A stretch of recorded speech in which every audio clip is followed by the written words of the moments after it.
When the alien armada entered the Sol system, humanity did not panic the way the old movies had promised.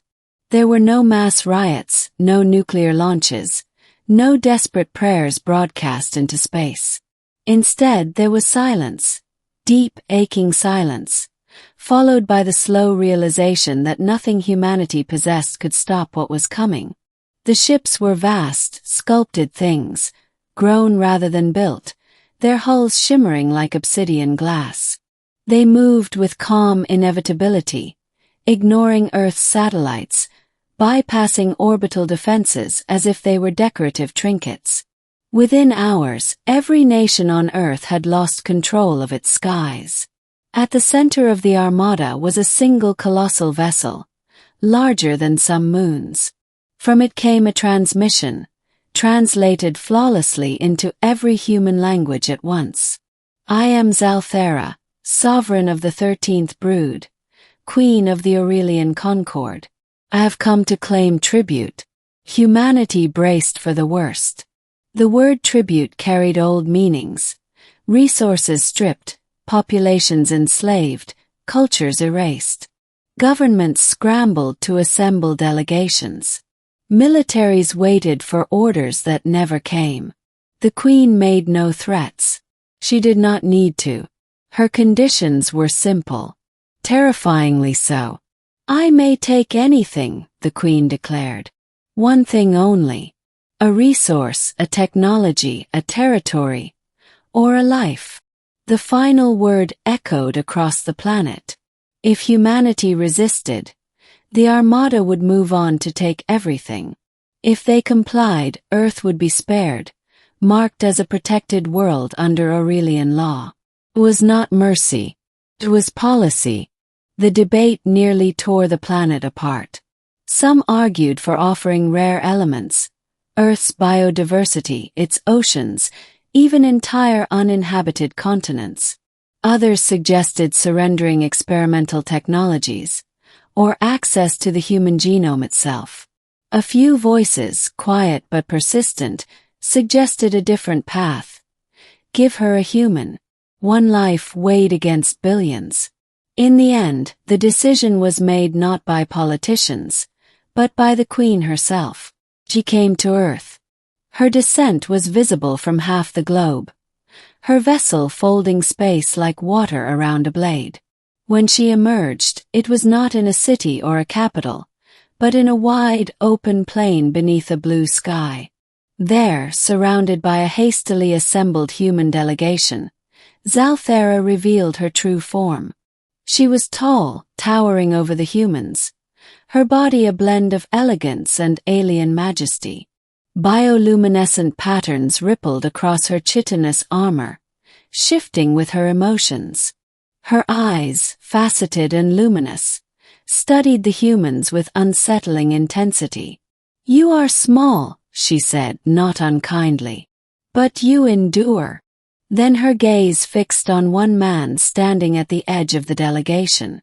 Elias Mercer was not important. He was not a soldier, a scientist, or a leader. He was a maintenance engineer, 34 years old, unremarkable by any measurable standard. He had been present only because he was part of the crew maintaining the power arrays for the emergency broadcast site. Yet the Queen stepped toward him. "You," she said. "Come forward." Elias felt his legs move before his mind caught up. The air felt heavy, like gravity itself was leaning toward her. Every human present held their breath. "I choose him." The world erupted in protest. Leaders shouted. Scientists demanded explanations. Soldiers raised weapons they knew were useless. Elias himself found his voice shaking as he spoke. "Why me?" he asked. Zalthera studied him closely, her eyes flickering with patterns he could not interpret. "Because you are human," she replied. "And because you are not extraordinary." That answer made no sense until it did. Aurelian queens did not take slaves. They took consorts. To rule the Concord was to preside over thousands of species, each with their own instincts, rivalries, and ancient grudges. A queen's consort was not chosen for beauty or strength, but for balance. The consort served as an anchor, an external perspective, a living counterweight to the instincts of conquest that defined Aurelian biology. For millennia, queens had chosen from among their own kind or from species that mirrored their ruthlessness. It had nearly destroyed the concord more than once. Zalthara had studied humanity from afar. Their wars, yes, but also their restraint. Their capacity for destruction matched only by their capacity for empathy. They were fragile, brief, and yet endlessly stubborn. Humanity, she decided, was what the concord lacked. Elias was given a choice. He could refuse. Humanity would offer something else: land, resources, knowledge. The queen would accept. Earth would survive. But Elias saw the truth in her eyes. Whatever tribute replaced him would be measured in suffering, not numbers. He accepted. The journey to the queen's throne world took weeks. Elias learned the rhythms of alien days, the strange customs of the Aurelian court. He learned that Zalthara was feared even among her own kind, not for cruelty but for restraint, that she had ended wars simply by refusing to fight them. At her side, Elias did what humans had always done best. He asked questions. He doubted. He challenged assumptions. When generals demanded planetary annihilation, Elias asked what would rise from the ashes. When advisors pushed for domination, he spoke of cooperation, not as an ideal but as a strategy. He reminded them that conquest bred rebellion, and rebellion drained empires. Slowly, impossibly, the concord changed. Not overnight. Not without resistance. But enough. Years passed.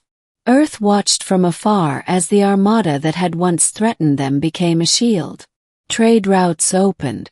Hostile species thought twice before provoking a concord that now wielded not just power but patience.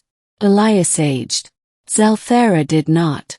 When he finally died, quietly, in a garden grown to resemble the plains of his homeworld, the queen did something no Aurelian ruler had ever done.